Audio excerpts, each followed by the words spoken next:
여러분, 집값이 참 많이 떨어지는데 그죠? 또 집값 폭락 공포에 대한 이야기가 나오고 있습니다. 내년에도 올해보다가 더 많이 떨어진다는 전망입니다. 여러분 일단 이거를 한번 보시죠. 2023년 아파트 가격 하락률 전망치입니다. 주택산업연구원에서 연구를 해서 보고서를 발표를 했는데 내년에 마이너스 5%가 떨어진다는 거예요. 마이너스 5%. 전국 집값이 말입니다. 전국 집값이 마이너스 5%까지 떨어진다고 하니 또 시장에는요. 이게 뭐 충격으로 와닿을 수밖에 없습니다. 지금 올해 집값이 엄청나게 떨어지고 있는데 지금 내년 집값도 또 엄청나게 떨어진다는 전망이잖아요. 물론 전망이기 때문에 정부의 정책을 어떻게 쓰느냐에 따라서 굉장히 달라질 수는 있습니다. 그렇지만 분명한 것은 5% 떨어진다고 전망한 사실입니다. 여러분 이거 한번 보세요. 올해도 지금 4.4% 떨어진다고 하거든요. 그런데 내년에 5% 떨어진다고 해요. 2021년 지금 진짜 많이 올랐습니다. 아파트는 14.1%가 전국이 올랐습니다. 전국이. 그런데 올해 4.4% 내년에 5% 이러면 후년에도 또 떨어진다 이런 말 나오네요. 또 나올 겁니다 아마. 그러면 여러분 시장의 분위기가 어떻게 될까요? 야 큰일 났다 이런 얘기가 나올 수밖에 없습니다. 이게 여러분 주택산업연구원에서 분석을 한 건데요. 떨어지는 이유 첫 번째 이야기를 하는 게 금리에는 장상 없다예요.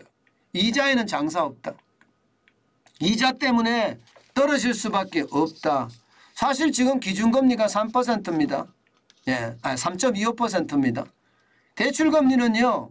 지금 7% 8%까지 갔습니다. 그러니 위험하다 이런 얘기 나오죠. 금리가 8%까지 갔는데 돈을 빌려서 집을 산다는 것은 불가능한 이야기죠. 금리를 어떻게 감당합니까? 감당 못하죠. 그러니까 집값이 떨어진다는 이야기 당연히 나오는 거고요. 여기에다가 대한민국 경기 비축 경제 위기가 올 수 있다잖아요. 내년 상반기 중에 경제 위기가 올 수도 있다 이런 예측까지 나오니까 사람들이 집을 안 사는 거죠. 여기다가 부동산 세금 폭탄 정상화 안 됐잖아요. 민주당이 계속 반대하고 있잖아요. 민주당이. 부자 감세 안 된다면서. 아직도 이념 논리에 취해서 저렇게 답답한 이야기를 하고 있는 민주당을 보면 운동권 빨리 정치권에서 떠나라 저는 이렇게 말하고 싶어요. 대한민국에서 선진국이라는 대한민국이 이념으로 갈라치게 하는 나라는 전 세계 우리나라밖에 없을 겁니다. 먹고 살아야 되는 이 시기에 미국도 중국도 지금 먹고 살기 위해서 발부동 치잖아요. 우리는 도대체 뭘 하고 있는데요. 있는 것조차 쫓아내는 게 이게 이념입니까? 그런 이념은 없어지는 게 좋습니다. 그런 차원이라면 부자 감세라는 이야기 이런 이야기 더 이상 하지 말았으면 좋겠어요. 이렇게 갈라치기를 해서 좋은 점이 없잖아요. 어쨌든 집값은요. 지금 그렇게 해서 많이 떨어진다 이런 얘기예요. 마찬가지 주택도 마찬가지입니다. 주택도 2018년에 1.1% 올랐지만 2020년, 2021년에 걸쳐서 여러분 9.9%나 올랐습니다. 그러던 것이 올해 2.4%가 떨어지고요. 내년에 3.5%가 떨어질 거다 이렇게 예상합니다. 근데 여기에서 더 심각한 것은요. 실거래가를 기준으로 했을 때는 더 떨어진다는 거예요. 실거래가를 기준으로 했을 때는. 왜냐하면 금매나 급금매가 있기 때문에. 실거래가를 기준으로 했을 때는요. 내년 전국 아파트 매매가는 8.5% 떨어진다는 거예요. 8.5%. 서울은요. 9.5% 떨어진다. 수도권은 13% 추가 하락한다. 이렇게 이야기합니다. 와, 실거래가 기준으로 더 떨어지죠. 더 떨어집니다. 그런 것을 보면 집값 폭락에 대한 어떤 위험성 그런 위험성이 굉장히 크다.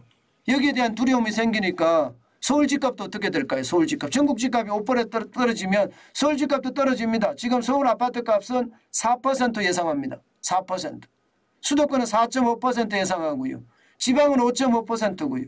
전국은 5% 그래서 서울은 4%라는 게 적은 숫자는 아니죠. 여기다가 주택도 떨어진다. 2.5% 떨어진다. 수도권은 3% 떨어지고요. 지방은 4% 떨어지고요. 전국은 3.5% 떨어진다.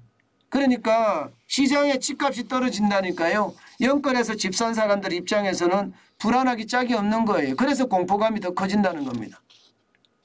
그런데 저는 이렇게 생각을 합니다.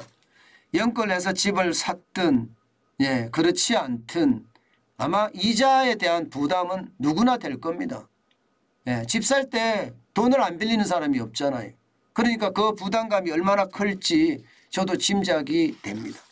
중요한 것은요. 요즘 같은 시기에 말입니다. 여러분. 요즘 같은 시기에 집값은 아주 유심히 들여다봐야 됩니다. 내년 집값까지 떨어진다고 이야기하니까 집 내놓은 사람들 입장에서는 좀 더 비싼 가격에 팔겠다 하면서 지금 집을 내놓고 있잖아요. 급매나 급급매들이 나타나고 있습니다.